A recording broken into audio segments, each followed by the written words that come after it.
Saudamos a todos os nossos amados e preciosos irmãos, na graça e na paz de nosso Senhor e Salvador Jesus Cristo. A partir de agora, estamos começando mais uma programação de fé, com hinos, orações e a mensagem poderosa da Palavra de Deus ao nosso favor. Lembrando então que este programa é uma gentileza da igreja que está em Santa Bárbara do Oeste, na Rua Romênia 212, no Jardim Europa. E em Campinas também nós temos o tabernáculo que está localizado na Rua Geraldo Gonçalves Dias, número 130, no Parque Residencial Shalom.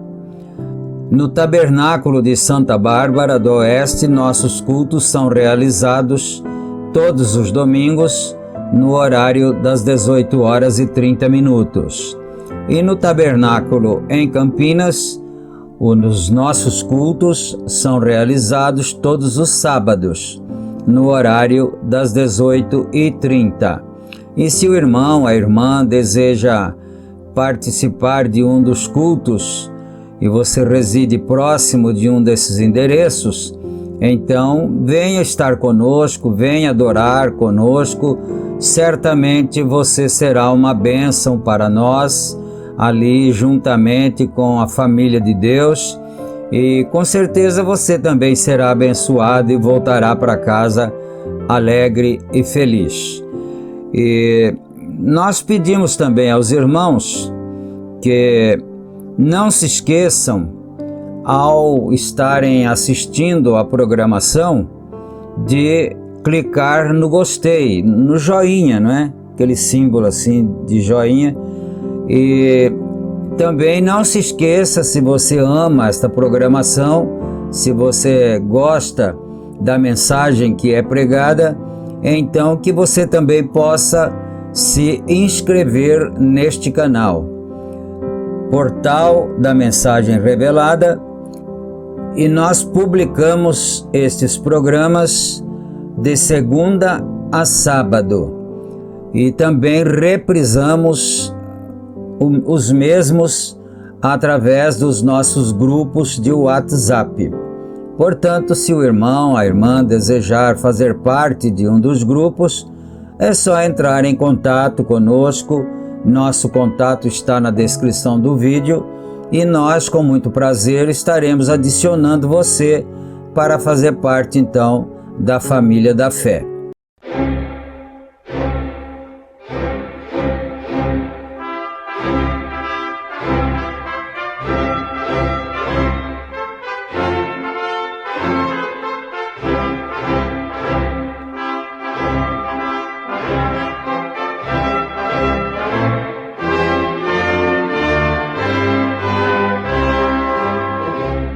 Neste momento, Deus, através desta emissora, leva até você mais um programa de fé, com hinos, orações e uma palavra poderosa a seu favor. Fé para vencer o mundo. Somente crer, somente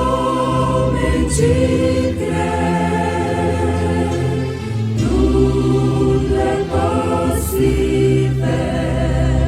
somente crer, somente crer, somente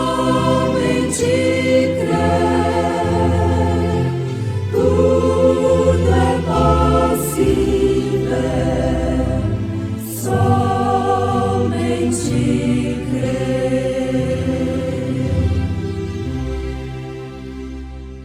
O campo é o mundo, e a boa semente são os filhos do reino, e o joio são os filhos do maligno, nas régias mansões.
Ouvintes amados, uma mensagem, ou seja, uma doutrina que choca profundamente os princípios religiosos é a doutrina da semente da serpente. É curioso e desperta muita atenção da gente porque os sistemas religiosos, de uma maneira geral, não querem aceitar ou não aceitam a doutrina da semente da serpente. Agora, em síntese, tudo está explicado. É porque a semente da serpente é, em si, por natureza, religiosa. Sem dúvida alguma, Caim é semente da serpente. Deus não traria, através de sua criação original, um homicida ao mundo. Deus não traria de maneira alguma um espírito tão mau, tão perverso, que mataria o seu próprio irmão, irmão de ventre, irmão por parte de mãe. Não. Foi aquela serpente que falou com Eva. E por fim, na hora da sentença, Deus disse em Gênesis capítulo 3, versículo 15. Anotem para que vocês conheçam assim, em síntese, numa curta mensagem, tenham a sua atenção despertada para este grande fato: há duas sementes na terra, plantadas no ser humano.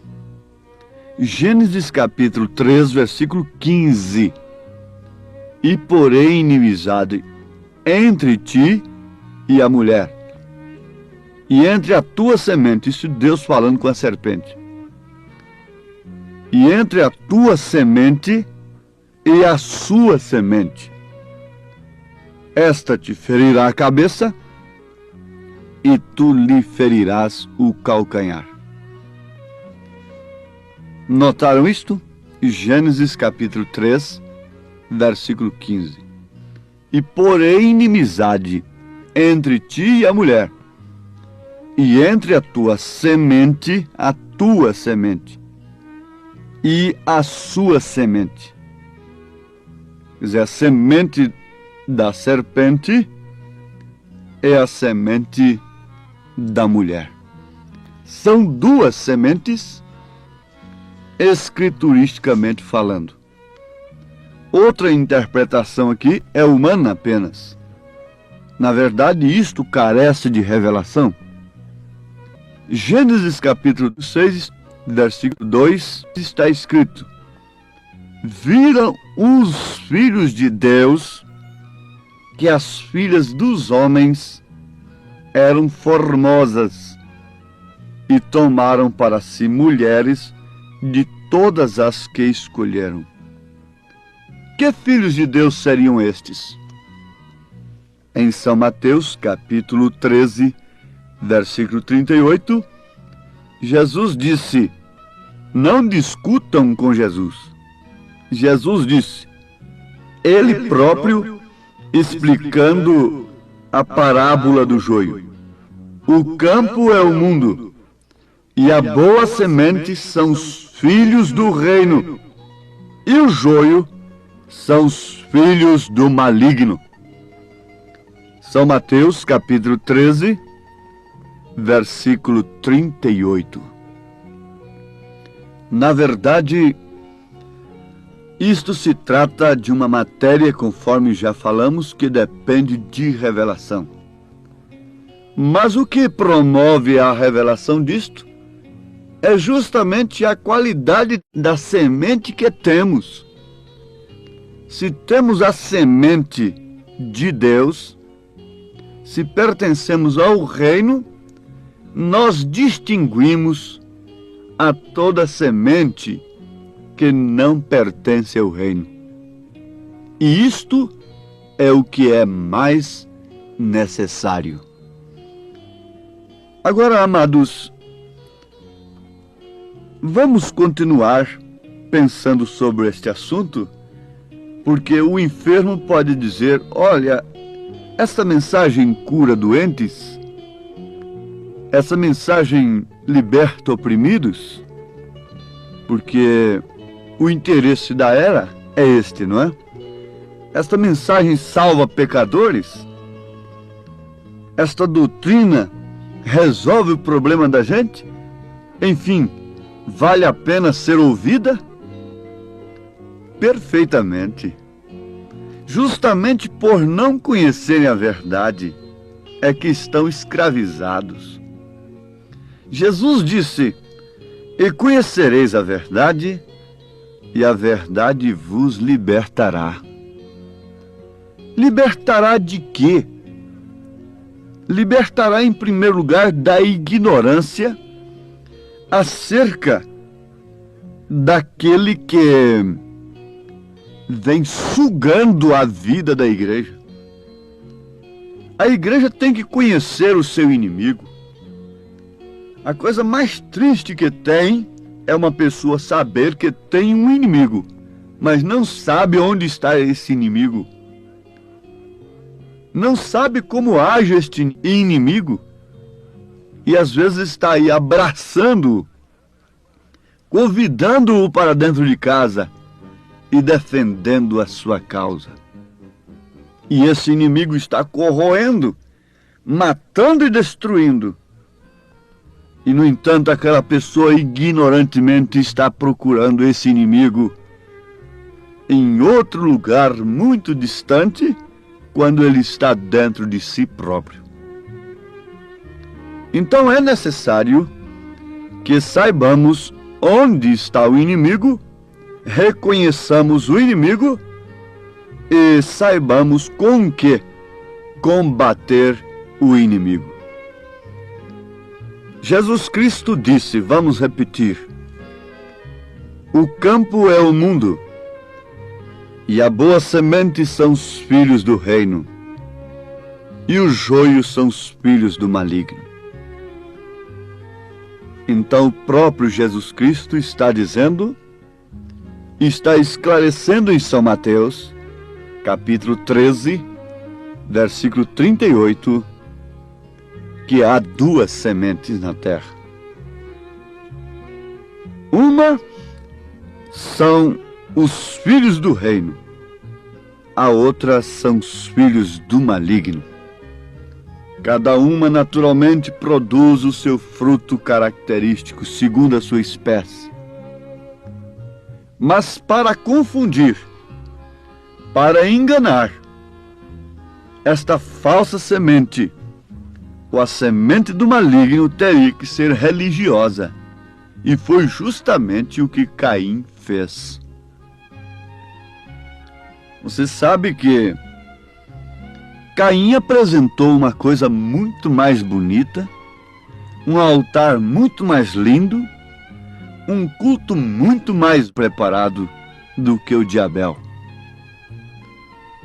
E não foi a Satanás que ele cultuou, mas foi a Deus.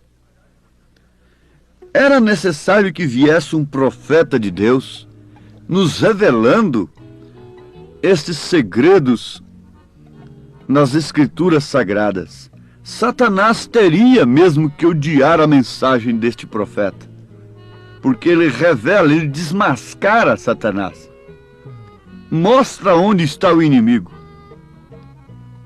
mostra o que o inimigo está fazendo e nos dá a arma para combater esse inimigo, para vencermos este inimigo. Por isso Satanás odeia esta mensagem, porque ela revela o Gênesis, o princípio, e ela revela o fim, revela o Apocalipse, ela mostra Cristo crucificado, vindo como a semente de Deus, massacrando a semente de Satanás.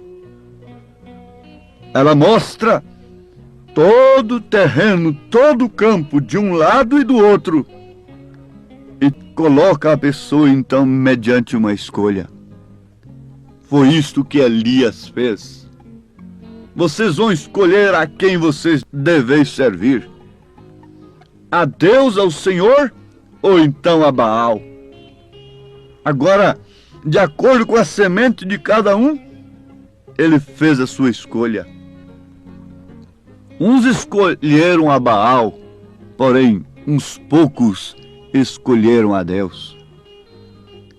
O profeta desta era nos mostra na mensagem da era de Filadélfia que há duas vinhas. E ele nos mostra nesta mensagem sobre estas duas vinhas que há dois espíritos diferentes.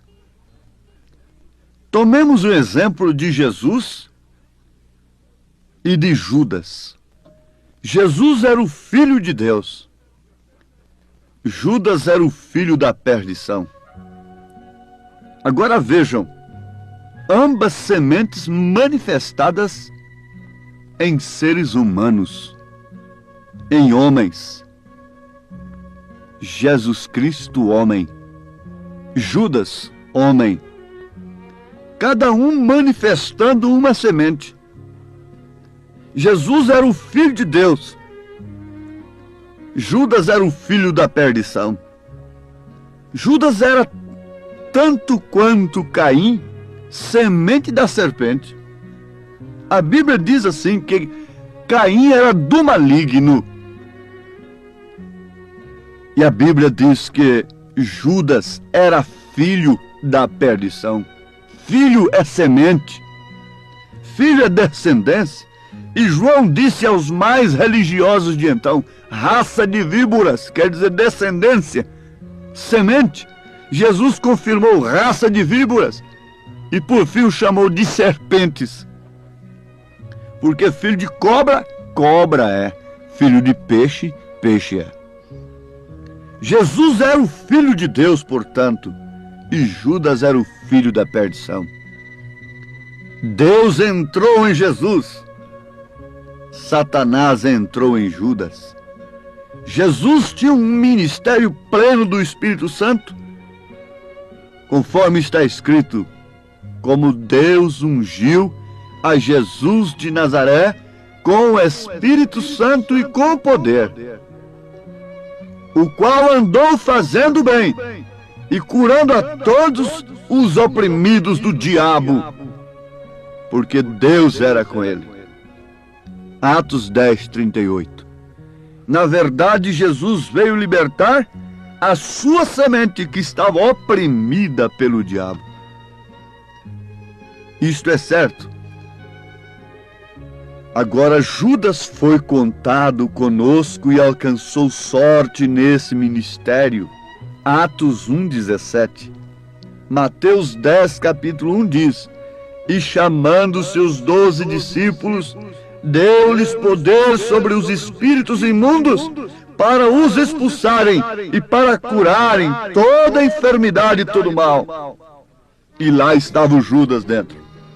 Este espírito que estava em Judas esteve ininterruptamente no ministério de Jesus. Então ambos chegaram à cruz, ambos foram levantados.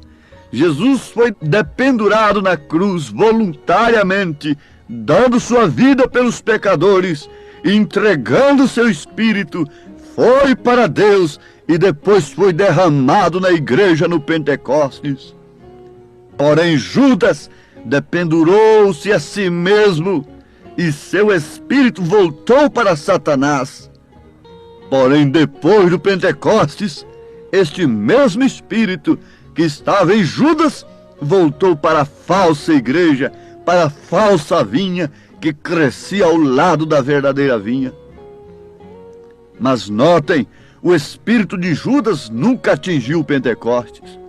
Ele nunca subiu para receber o Espírito Santo. Ele não podia.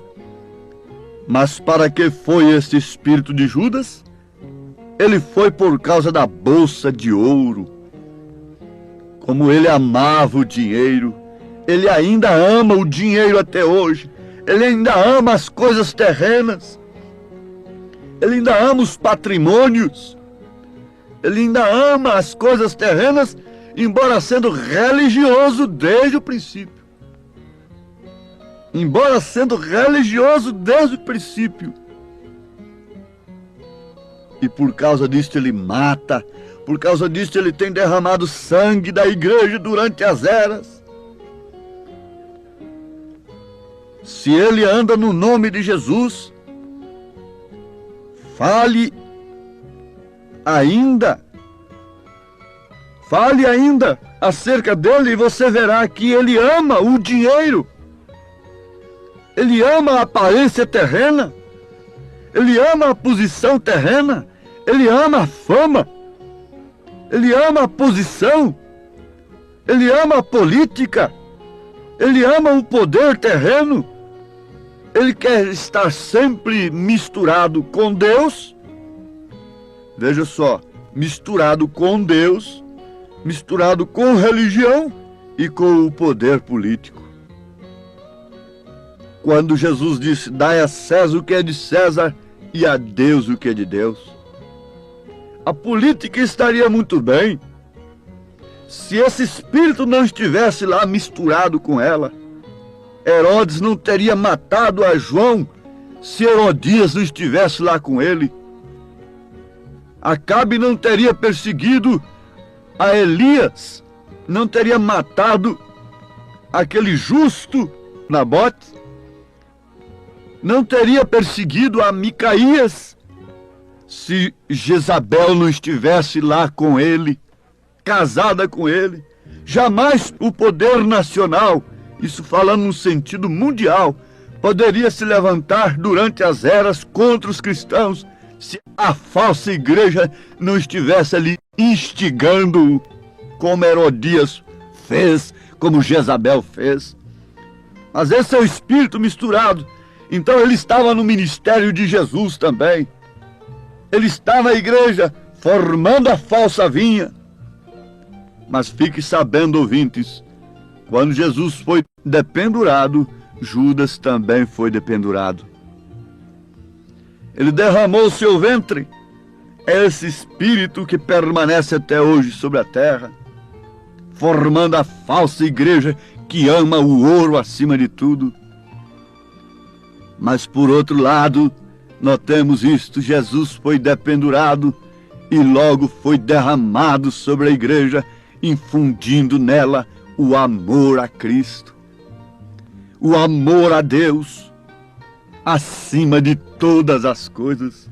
Veja que diferença de amor. Um amando através do ouro, outro amando através do Espírito Santo. Outro amando, fazendo bem, não através do ouro e da prata, mas fazendo bem através do nome de Jesus Cristo. Por que que a igreja quer fazer tanto bem e recolher tanto dinheiro para fazer bem para os pobres, quando Pedro não fez isto? Quando Jesus não fez isto? Mas é porque ela é falsa. Ela tem o espírito de Judas. Ela ama mexer com dinheiro, ainda que tenha que dar aquele dinheiro para comprar um campo de sangue para os estrangeiros. É isto que ela ama. Ela não ama o próximo. Ela é assassina, ela é mentirosa, ela é adúltera. Mas ele, Jesus Cristo, é o mesmo ontem, hoje, eternamente. Ele é verdadeiro. Ele nos introduz o Espírito Santo, que nos introduzirá na glória eterna. Ó Deus, tenha compaixão dos nossos ouvintes e abre o entendimento de cada um, em nome de Jesus Cristo. Amém, Senhor. Amém.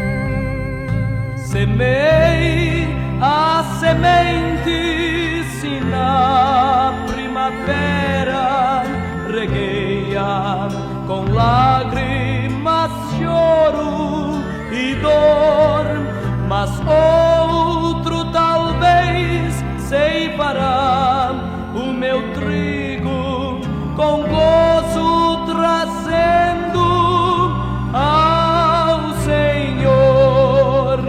Vez após vezes a minha alma sente angústia e choro do semeador, mas o que semeia, tanto como que ceifa, terão recompensa das mãos do Senhor.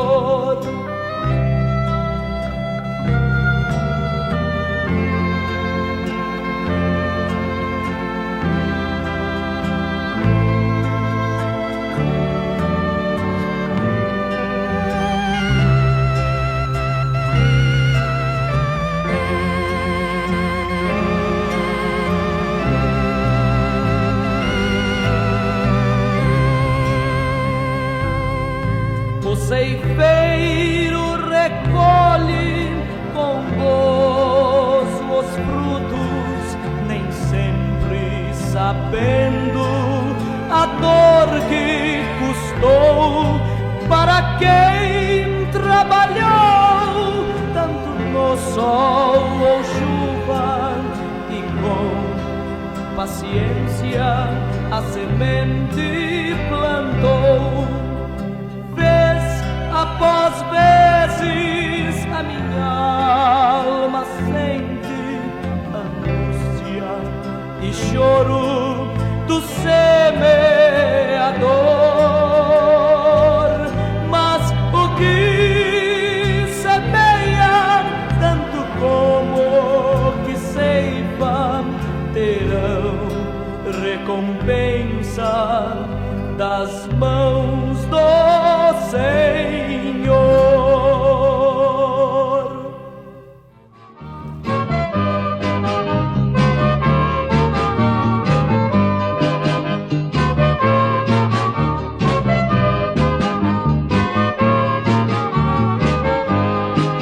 A palavra de Deus é semente, vai caindo, caindo, caindo. Quando a gente pensar que está morta, vai nascendo, brotando e crescendo. A palavra de Deus é semente, vai caindo, caindo, caindo. Quando a gente pensar que está morta, vai nascendo, brotando e crescendo.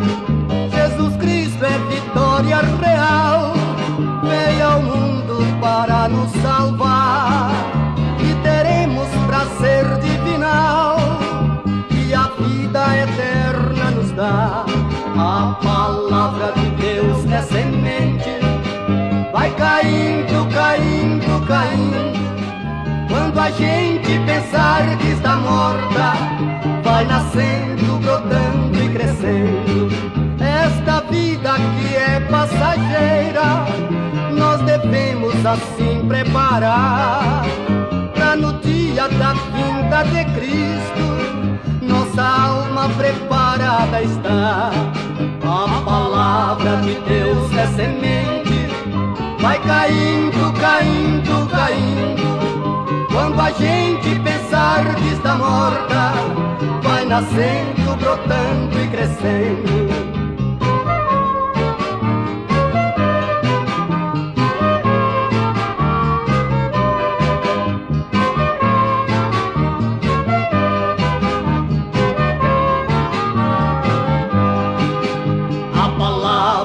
Deus é semente, vai caindo, caindo, caindo. Quando a gente pensar que está morta, vai nascendo, brotando e crescendo.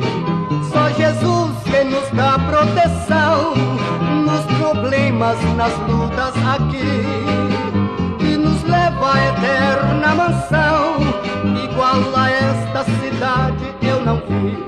A palavra de Deus é semente, vai caindo, caindo, caindo.